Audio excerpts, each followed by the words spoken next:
बात कर रहे हैं योगी हुकूमत के उस फैसले की जिसका इस्तकबाल भी हो रहा है। हालांकि कुछ लोग इसे थोड़े से शक व शुबहात की नजर से भी देख रहे हैं, लेकिन हम आपको बताएं कि लगातार यूपी हुकूमत की तरफ से मदारिस को लेकर पॉजिटिव कदम लगातार उठाए जा रहे हैं। मदरसा जदीदकारी के अंदर पहले हमने देखा कि किस तरह से वहां पर एनसीईआरटी का सिलेबस लागू करने की बात की गई, मुफ्त किताबें फराहम करने की बात की गई। उसके साथ साथ अब एनसीसी कैडेट जो है वहां पर लागू किया जाएगा और उसके साथ साथ वहां पर तमाम तरह की जो जदीद तालीम है वो दी जाएगी।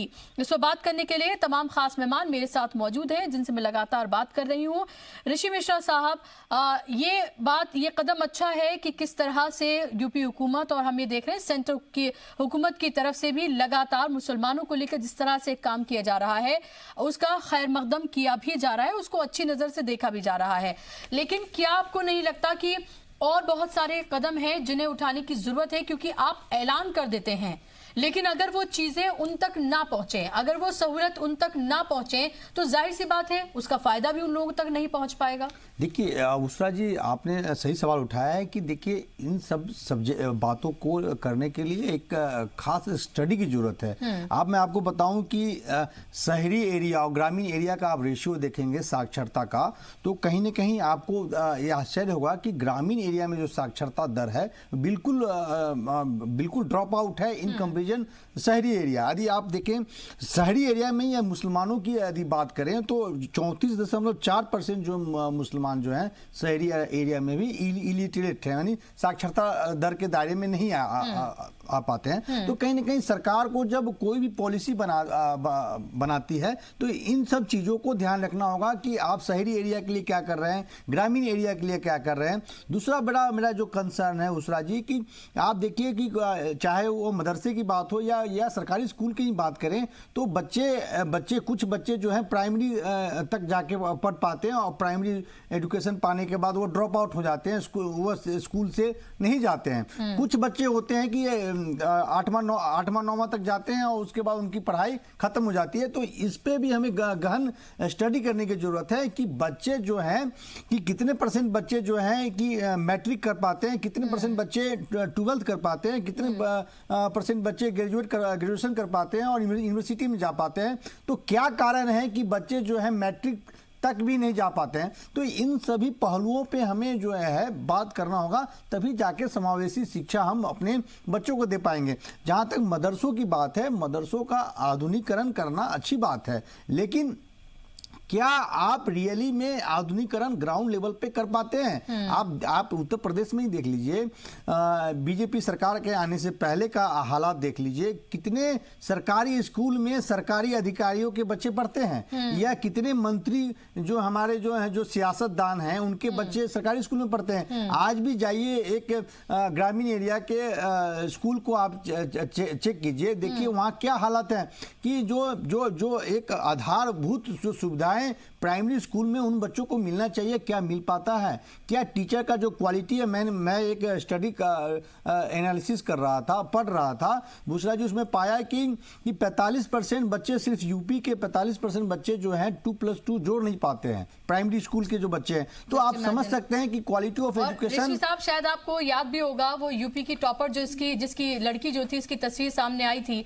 और जब उससे पूछा गया था सवाल तो उसने किस तरह से जवाब दिया था। और बहुत सारे ऐसे टीचर्स हैं जिन्हें शायद हमारे पीएम तक का भी नाम नहीं है। सरकारी स्कूलों की तो हालत ये है। तो ये योगी सरकार के जो स्टेप हैं ये स्वागत योग्य है, लेकिन मेरा योगी सरकार और माननीय प्रधानमंत्री और मुख्यमंत्री से निवेदन है कि आप अच्छे पॉलिसी तो ला रहे हैं, लेकिन जो आपके जो तंत्र हैं, आपके जो ब्यूरोक्रेट्स हैं, आपके जो नीचे जो पायदान पे अधिकारी हैं, क्या इन अच्छे स्कीम को ग्राउंड लेवल पे उतार पाते हैं? जो एक राजीव गांधी जी ने, आपको याद होगा, राजीव गांधी जी ने कहा था कि 1 रुपया दिल्ली से चलता है और 80 पैसा जो है भ्रष्ट लोग खा जाते हैं, 20 पैसा ही ग्राउंड लेवल पे जा पाता है। तो एजुकेशन के लिए या मदरसों के आधुनिकीकरण के लिए जो पैसे आए हैं वो ग्राउंड लेवल पे जाएं और जो हमारे मुस्लिम भाइयों हैं, मुस्लिम तबके के लोग हैं, उनको सही सुविधा मिले। तो ये इन चीजों, इन पहलुओं पे सरकार को ध्यान देना होगा। मोहित साहब, लेकिन क्या आपको नहीं लगता कि हम सारी जिम्मेदारी सिर्फ और सिर्फ हुकूमत पर डाल देते हैं? हुकूमत ने पॉलिसीज बनाई, हुकूमत ने कहा कि भाई हमने आपके लिए स्कीम्स बनाई हैं, हमने आपके लिए पॉलिसीज बनाई हैं, अलग अलग तरह की स्कीम्स हैं, आपके कारोबार से लेकर आपके एजुकेशन से लेकर, खवातीन के लिए अलग हैं, हायर एजुकेशन के लिए अलग हैं, मैट्रिक के लिए अलग हैं, तमाम तरह की स्कीम्स बनाई गई हैं। लेकिन उसके बावजूद भी अगर आप उसका फायदा ना उठा सकें तो ये तो फिर आपकी गलती है। आप ये चाहते हैं कि भाई हर तरीके से आपके मुंह में निवाला भी दे दिया जाए और शायद हजम भी आपको करवा दिया जाए।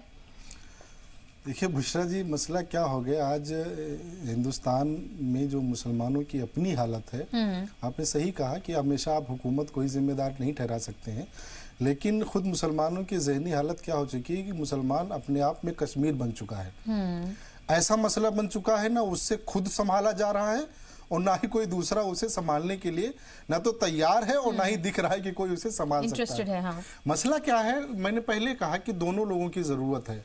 मंशा पर सवाल होगा क्योंकि जब तक आप इम्प्लीमेंट नहीं करोगे, क्योंकि माजी के जो भी स्कीमें आपकी आई हैं उन स्कीमों ने सिर्फ और सिर्फ बयानबाजियां दी हैं। लेकिन मोहित साहब, जितना सवाल बीजेपी हुकूमत को लेकर उठाया जाता है, मेरा सवाल ये है कि क्या कांग्रेस के दौर में क्या आप इतना सवाल उठाते थे? समाजवादी बीएसपी के दौर में क्या सवाल उठाते थे? उसका कारण है कि पॉलिसी तो बन जाती है, आपके लिए अधिकार सरकार द्वारा दिया जाता है, बजट आवंटित हो जाते हैं, लेकिन आप खुद सजग नहीं होइएगा। मैं छोटा सा एग्जाम्पल बताऊं, मैं 4 दिन पहले बिहार गया था, मेरे गली में पानी लगी हुई थी, मोहल्ला का कोई भी आदमी जो है वो अधिकारी से बात करने के लिए डर रहे थे, डीएम से कैसे बात करें। मैंने डीएम से बात किया और डीएम को बताया ये स्थिति है, स्कूल है, बच्चे कैसे जाएंगे, तब जाके कार्रवाई हुई। तो लोगों को खुद भी सजग होना होगा, और खासकर यदि मुसलमान समुदाय की बात किया जाए तो मैं आंकड़ा आपको दिया हूं कि 2011 तक 42% इलिटरेट समुदाय के लोग हैं। तो जो समुदाय में शिक्षा का प्रसार नहीं हुआ हो वो अपने अधिकार को कैसे खोज सकते हैं? मैं वही आपसे बात कर रहा था बुशरा जी और ऋषि जी, जो मैं बात कह रहा था कि हमारी अपनी हालत भी ये है। अब जब हुकूमत हमारी अपनी हालत भी जानते हैं और हम भी जब अपनी हालत जानते हैं तो उसके लिए हमें भी गौर करना पड़ेगा। और स्कीमें आप लाने से पहले आप स्कीमों को, मैंने कहा ना कि आप जैसे कि आपको ऋषि जी आपके मालूमात में इजाफा के लिए मैं आपको बताऊं कि आज से तकरीबन 5 साल पहले, 5 साल हो गए हैं, हुकूमत को एक मेमोरेंडम दिया गया था और यहाँ के जो हिंदुस्तानी मुसलमानों की जो तंजीमें उन्होंने मिल करके मरकजी मदरसा बोर्ड बिल लाने की बात की थी।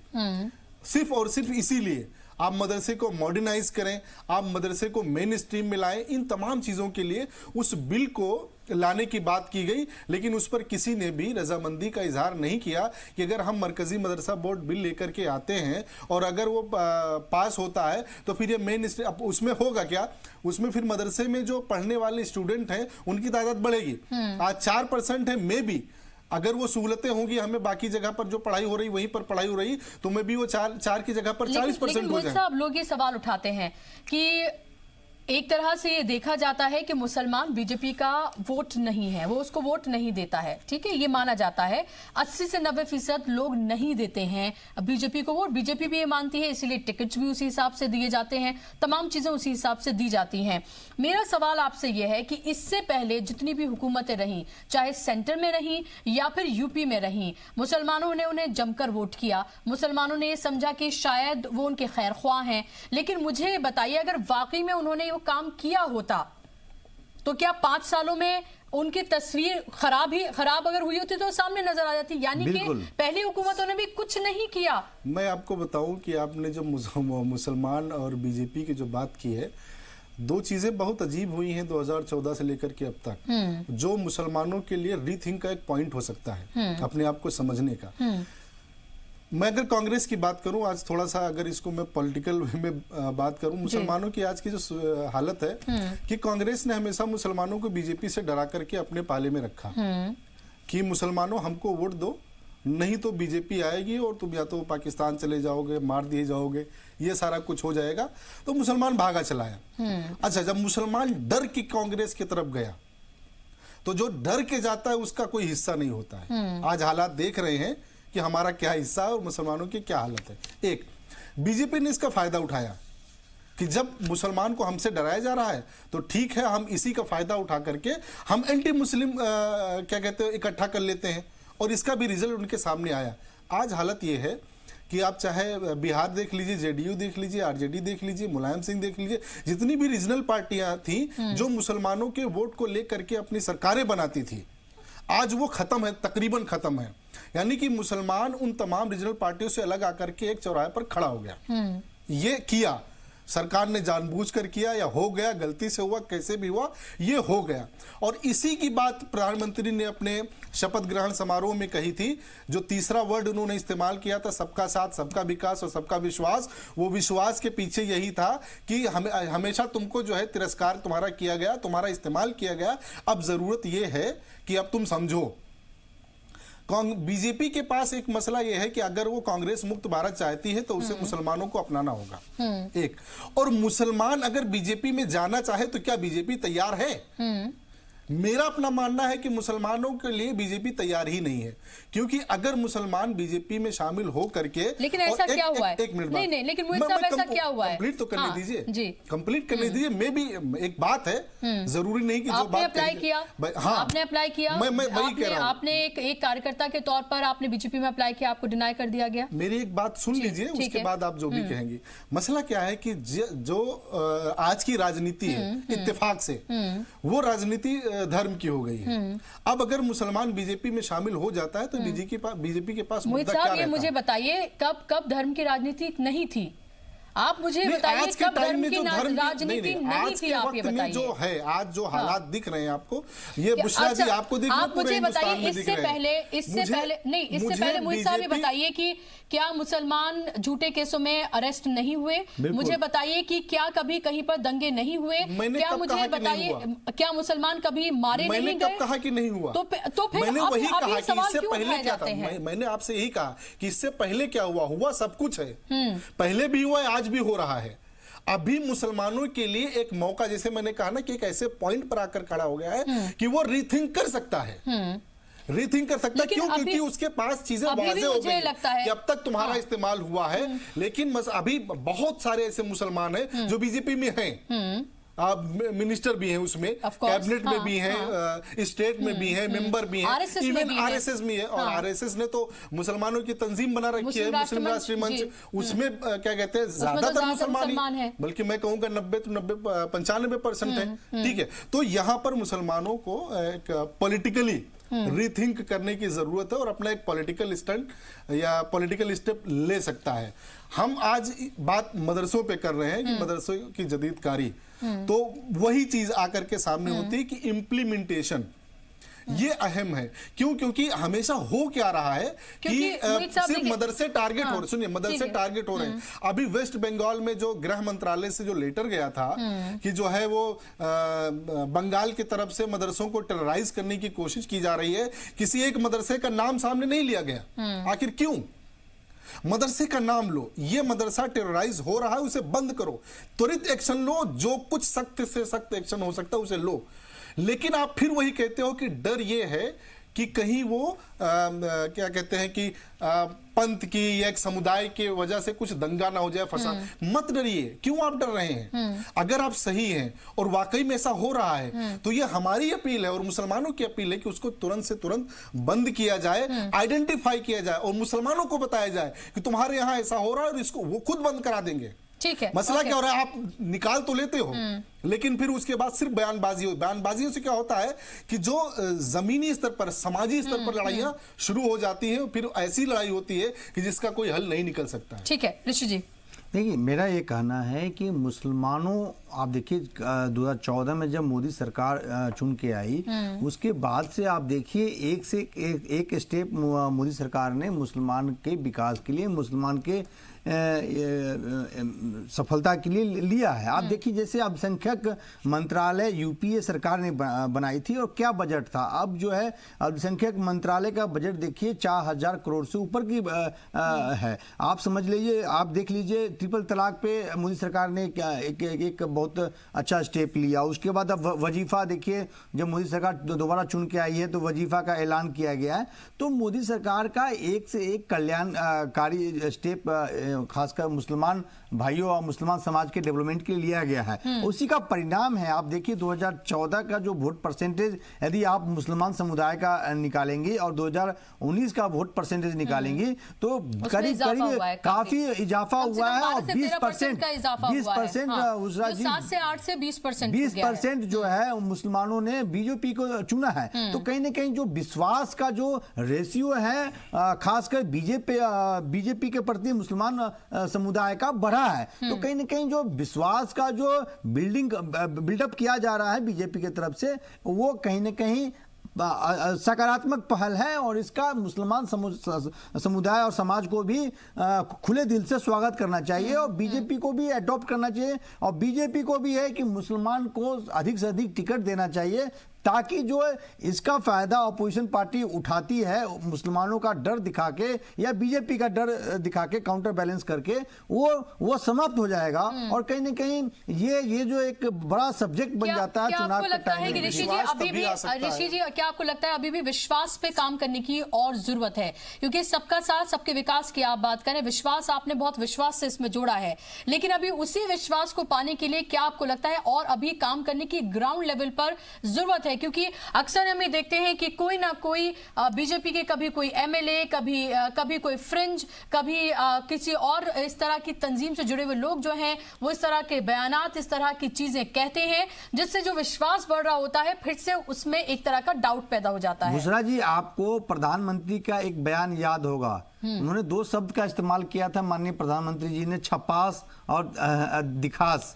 शायद मैं सही हूं तो छपास और दिखास। तो छपास और दिखास हर पॉलिटिकल पार्टी में होते हैं। माननीय प्रधानमंत्री जी ने क्या कहा उस पे आप कंसंट्रेट कीजिए कि सबका साथ, सबका विकास और सबका विश्वास, और सबका विश्वास बढ़ाने में माननीय प्रधानमंत्री और मोदी सरकार ने एक से एक ऐसे स्टेप लिए हैं वो आपके सामने में है। आप देखिए वजीफा, आप देखिए कितना बड़ा घोषणा किया गया अल्पसंख्यक डिपार्टमेंट की तरफ से, या दूसरा आप धर्म यात्रा पे देखिए, धर्म यात्रा पे इंडोनेशिया के बाद भारत सेकेंड ऐसा देश है कि 2 लाख यात्री, हज यात्री यहां से जाते हैं। ये अपने आप में एक रिकॉर्ड है। तो कहीं ना कहीं मोदी सरकार ने विश्वास बढ़ाने के लिए एक से एक पहल किया है। और एक बात तो बिल्कुल सही है बुशरा जी कि विश्वास तोड़ने में समय नहीं लगता, लेकिन विश्वास बनाने में समय लगता है। तो मेरा ये निवेदन है कि मोदी सरकार को समय दीजिए, मोदी सरकार आपके विश्वास पे खरे उतरने का पूरा प्रयास करेगा। जी, क्या मुईद साहब आपको लगता है कि मुस्लिम कम्युनिटी जो है वो तैयार है विश्वास करने के लिए? जो छल में छेद की बात कही गई, जो ये कहा गया वजीर आजम की तरफ से कि जो हमारे अपने हैं जिन्होंने हमें वोट किया है वो तो है ही, लेकिन 135 करोड़ 130 करोड़ की हमेशा वो बात करते हैं जिसमें जाहिर सी बात है मुसलमान भी शामिल हैं। तो ऐसे में आपको नहीं लगता कि अगर 2 कदम, अगर 1 कदम वहां से बढ़ाया जाता है तो बल्कि 5 कदम इधर से बढ़ाए जाने चाहिए, क्योंकि आपको जरूरत ज्यादा है? नहीं, देखिए सबसे पहले मैं इसी पे कह लूं, जरूरत की बात है कि एक तो जब चुनाव के टाइम पर लोगों के पास ऑप्शन होता है कि आप किसे चुन रहे होते हैं। चुन लिए जाने के बाद जो चुना जाता है उसके पास ऑप्शन नहीं होता है कि मैं किसके लिए काम करूंगा, क्योंकि फिर सबके लिए वो होता है। जैसे कि मैं हूं, मैंने किसको वोट दिया है, ये वोट के टाइम था। आज के टाइम में हमारा जो प्रधानमंत्री वो माननीय नरेंद्र मोदी जी हैं और हर हिंदुस्तानी के प्राइम मिनिस्टर वही हैं। मामला जो है वो मैंने पहले ही कहा कि जो मुसलमानों के विश्वास की बात है, यही दिक्कत आ रही है कि माननीय मोदी जी, माननीय प्राइम मिनिस्टर जी के जो बयानात हैं उसमें कोई शंका नहीं, उनके बयानात आ रहे हैं, उन्होंने विश्वास की बात की। उनकी जो बयान का जो इम्प्लीमेंटेशन है वो कहीं नजर नहीं आ रहा है। नहीं, कैसे इम्प्लीमेंटेशन? आप देखिए हज यात्री, आप बताइए यूपीए सरकार का कोई भी, कांग्रेस का आजादी के बाद कोई भी सरकार 2 लाख हज यात्री, 2 लाख हज यात्री। देखिए यहाँ पर किसी चीज को मैं साबित करने या किसी को नकारने सरकार की पहल को आप अनदेखा नहीं कर सकते। 2 लाख इंडोनेशिया के बाद, यदि पॉपुलेशन वाइज देखिए इंडोनेशिया के बाद 2 लाख हज यात्री भारत सरकार भेज रही है। मेरे भाई मैं वही कह रहा हूँ। मेरा सवाल भी लीजिए इसी के साथ, आप अपनी बात कहिएगा, आपने बात कहिएगा, मेरा सवाल भी ले लीजिए आप। चलिए यहाँ पर आप सवाल उठा रहे हैं, बीजेपी है, आप सवाल उठाएंगे। अगर यहां मैं बात करती हूं, पूरा इलेक्शन कैंपेन आपने देखा, उस पूरे इलेक्शन कैंपेन में आप मुझे एक पार्टी बता दीजिए, खासतौर पे वो सो कॉल्ड नेशनल पार्टी जो मुसलमानों की हितैषी मानी जाती है, वो सॉफ्ट हिंदुत्व के रास्ते पर है, वो मंदिर मंदिर के दर्शन कर रहे हैं, वो मुसलमान किसी एक मोहल्ले में जाकर रैली नहीं कर रहे हैं, मुसलमानों की बात अपने जहन में या अपने मुंह पर नहीं लेकर आ रहे हैं कि कहीं वो जो बड़ा वोट बैंक है कहीं उनसे नाराज ना हो जाए, तो फिर आप किसके पास जाएंगे? मैंने आपसे मैंने आपसे वही बात कही कि जो कांग्रेस की पॉलिसी थी वो बिल्कुल निकलकर सामने आ गई कि अब तक सिर्फ डरा कर रहे थे और इस बार उन्होंने कहा कि नहीं, शायद अब मुझे सेकुलरिज्म से थोड़ा सा निकल करके सॉफ्ट हिंदुत्व की तरफ आना पड़ेगा और वो वही आए कि पूरे अपने इलेक्शन कैंपेन में वो इस डर से मुस्लिम नाम अपने मैनिफेस्टो में नहीं ला पाए कि कहीं ऐसा ना हो कि मुझे लगे कि मैं इस बात को यहां पर अग्री कर रहा हूं। उसके बावजूद में ऋषि जी जो बात हो रही थी इंप्लीमेंटेशन की, उसकी मैं 2 मिसाल देना चाहूंगा। वजीफा का ऐलान किया, स्वागत है, प्राइम मिनिस्टर हमारे बारे में सोचते हैं, हम उनके शुक्रगुजार हैं। जब रिलीजियस प्रैक्टिसेस की बात आती है, चाहे वो अमरनाथ यात्रा में यात्रा करने वाले शरणार्थियों की हो, मतलब जाने वाले जायरीन की हो, चाहे हज पे जाने वाले लोगों की हो, ये इन मामलों में जितने भी लोगों का इजाफा हो रहा है और भी खुदा करे इजाफा हो और भी ये सरकार में कोशिश करे सऊदी और इनके दरमियान अलायंस हो और उसमें और बढ़े, बहुत अच्छी बात है, उसका इस्तकबाल है। हमारा मुद्दा जो है ये नहीं है कि कितने ज्यादा हाजी बन गए हैं, हमारा मुद्दा ये है कि हमारा हाजी ज्यादा बन जाने से हमारा देश विकास नहीं कर रहा है। हमारा देश तो विकास कर रहा है कि हमारे यहाँ एम्प्लॉयमेंट कितना बढ़ा है, हमारे यहाँ भुखमरी कितनी मिटी है, हमारे यहाँ बेरोजगारी कितनी खत्म हुई है। मसला इस्तिकबाल अपनी जगह पर आप देखें कि प्राइम मिनिस्टर विश्वास की बात करते हैं, जिस दिन वो विश्वास की बात करते हैं उसी दिन एक लिंच होता है। हमें सरकार की मिशनरी पर शंका नहीं है, हमें शंका नहीं है कि मोदी जी हमें मारना चाहते हैं या मोदी जी हमारे लिए कुछ करना नहीं चाहते, लेकिन शंका की वजह यह आती है कि एक तरफ तो हमारे प्राइम मिनिस्टर स्टेटमेंट देते हैं कि हम यहां पर किसी भी तरह के भेदभाव को, किसी भी तरह के हिंसा को बर्दाश्त नहीं करते हैं, और उसके बाद उन्हीं के मिनिस्टर कहते हैं कि तुम जो है देश छोड़ के चले जाओ। लखनऊ के हजरतगंज से यह होता है कि मुसलमान जो है, मैं अगर आपकी बात को जायज मानूं तो मेरा सवाल आपसे यह है कि ये तमाम शंकाएं, ये तमाम सवाल, ये जायज जितनी बातें हैं, ये तब क्यों नहीं पूछी गई थी जब इतने दंगे कांग्रेस के दौरे इख्तिदार में हुए थे, जब बेगुनाह मुसलमान लड़कों को जेलों में डाला गया था और वो सालों के बाद निकलकर सामने आए थे। अब ये सवाल इतने ज्यादा क्यों पूछे जाते हैं? वहां पर भी पूछा जाएगा, जायज नहीं हो जाएगा। मैं अगर सवाल नहीं है तो क्या वो जायज हो जाएगा? मेरा सवाल है, जायज नहीं, मेरा मित्र से सवाल है मोदी जी के उस विश्वास पर मुसलमानों को विश्वास है, लेकिन उसको जो है थोड़ा सा अमल में ला करके मैदान में आकर के दिखाओ तो सही। एक बार दिखा दो कि इस तरह के बयानबाजी करने वालों पर आप कितना लगाम लगाते हो। इस तरह मेरा एक सवाल ले लीजिए, हमारे स्कॉलर से मेरा सवाल है कि जब यूपीए 1 में सचर कमेटी बनाई गई थी मनमोहन सिंह के कार्यकाल में और सचर कमेटी को रिकमेंडेशन नहीं किया गया, तो कितने मुस्लिम स्कॉलर ने इसका विरोध किया। और इस बार भी देखिए जो वोट परसेंटेज है उन यूपीए, उन कांग्रेस सरकार को, पार्टी को आपने मुसलमान समुदाय ने दिया है जिसने सचर कमेटी के रिकमेंडेशन को लागू नहीं किया।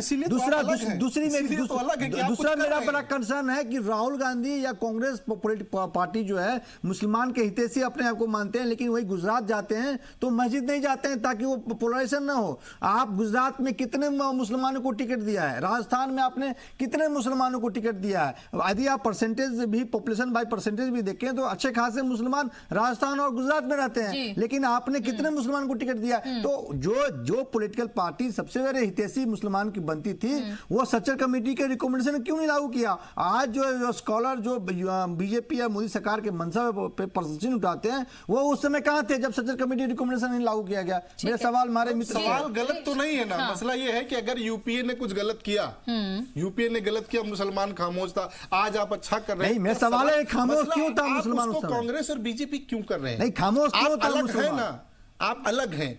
आप अगर पहले तो मुझे नहीं मालूम था कि आप बीजेपी की तरफ से आए हैं। नहीं, मैं पत्रकार हूं। नहीं, पत्रकार हैं। अच्छा, मेरा सवाल है, इसीलिए मैंने आप कह दिया, वरना मैं सीधे कहता कि आप पत्रकार हैं। मैं ये कह रहा हूं कि मोदी जी ने कुछ अच्छा करने की कोशिश की, तभी तो ये बातें सामने आ रही हैं, वरना नहीं पूछते।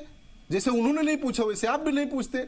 मसला क्या होता है कि आपने मौका दिया, बात रखी जा रही है तो लोग बात रख रहे हैं, अपनी बातें कर रहे हैं। और जो अगर मैं एज अब्दुल मोइद अगर कोई बात कह रहा हूं, जायज है उसे सुन लिया जाए, नाजायज है उसे बता दिया जाए। साहब, आपको ये नहीं लगता इन सब तारीफों के बीच और इन सब के बीच कि आपको ये नहीं लगता कि दरअसल कोशिश ये की जा रही है, हो सकता है पहली हुकूमतों ने भी की हो, लेकिन अब फिर से एक तरह की कोशिश की जा रही है कि मुसलमानों को पॉलिटिकली इररेलेवेंट किया जा रहा है, और एक तरह से तमाम पार्टीज की तरफ से ये कोशिश की जा रही है कि उन्हें एक तरह का दोयम दर्जे का सिटीजन बनाया जाए। पॉलिटिकली रेलेवेंट अगर आप कर देंगे तो जाहिर सी बात है उन पॉलिटिकल पार्टीज का लालच आपके साथ कोई वाबस्ता नहीं होगा, उन्हें उस तरह से आपके वोट की फिक्र नहीं होगी, तो वो आपके लिए फिर चीजें क्यों करेंगे? देखिए मैंने आपके चैनल पे परसों ही एक चीज कहा था कि कोई भी समाज, कोई भी वर्ग तभी डेवलप कर सकता है समावेशी रूप से।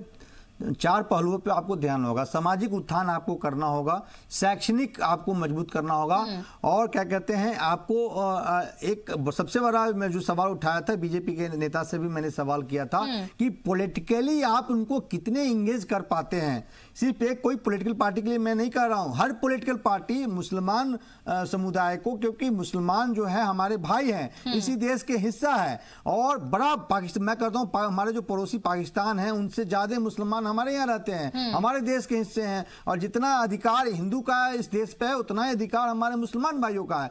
तो मुसलमान भाइयों को पॉलिटिकली हमारे जो पॉलिटिकल सियासतदान है कितने इंगेज कर पाते हैं, सिर्फ डायलॉग से काम नहीं चलेगा। आप यदि मुसलमानों को विकास के दायरे में लाना चाहते हैं तो सामाजिक उत्थान करना होगा, शैक्षणिक उत्थान करना होगा, और पॉलिटिकली आपको भी हिस्सेदारी देनी होगी। तो इन सभी पहलुओं को आपको ध्यान देना होगा, तभी जाके मुसलमान का समावेशी विकास हो पाएगा। बिल्कुल, पॉलिटिकली भी उन्हें उतना ही रेलेवेंट बनाना होगा जितना आप तो उन तमाम चीजों पर काम कर रहे हैं, अगर आप वाकई में चाहते हैं कि मुसलमान उसी तरह से बड़े पैमाने पर आपके साथ जुड़े। मेरे पास वक्त की कमी है, बहुत बहुत शुक्रिया आप दोनों मेहमानों का स्टूडियो में आने के लिए। इसी के साथ हमारे आज के इस प्रोग्राम में बस इतना ही।